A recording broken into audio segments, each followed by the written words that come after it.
GO 56 ప్రకారం 55 integrated residential schools కోసం 11,000 కోట్లని తెలంగాణ సర్కార్ కేటాయించడంపై హర్షం వ్యక్తం చేశారు కాంగ్రెస్ ఎంపీలు.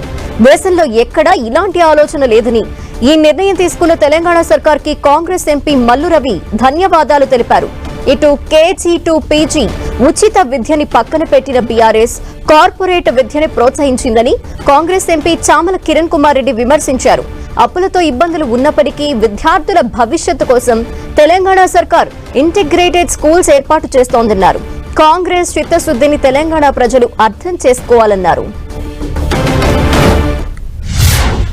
ఒకే హాస్టల్లో 4వ తరగతి నుంచి ఇంటర్మీడియట్ దాకా చదువుకునేటటువంటి ఒక కొత్త కాన్సెప్ట్ ని మన ముఖ్యమంత్రి రేవంత్ రెడ్డి గారు, ఉప ముఖ్యమంత్రి మల్లు భట్టి విక్రమార్క గారు ఆలోచన చేసి దీనికి 55 స్కూల్స్ ఇవ్వటం జరిగింది.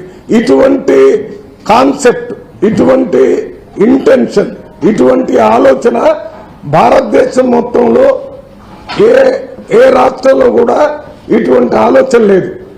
SC, ST, BC, minority and economically backward class కు సంబంధించిన పిల్లలందరూ 4వ తరగతి నుంచి ఇంటర్మీడియట్ దాకా క్యాస్ట్ రిలీజియన్ తో సంబంధం లేకుండా అందరూ ఒకే కుటుంబంలో పిల్లల్లాగా చదువుకొని బయటకు వస్తే సమాజంలో మన సోషల్ జస్టిస్ 100కి 100 జరుగుతుంది.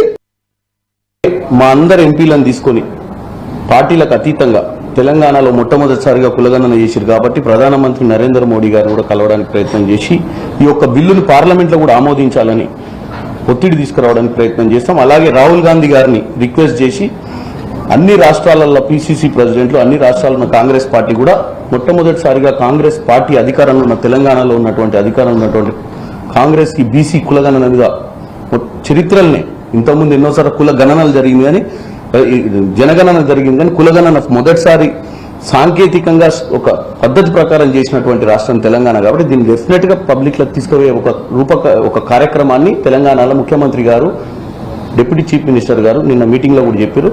దీన్ని భారీ ఎత్తున ఈ భారతదేశంలో ప్రజలకు అర్థమయ్యే విధంగా ప్రచారం చేసే ప్రయత్నం చేస్తారు.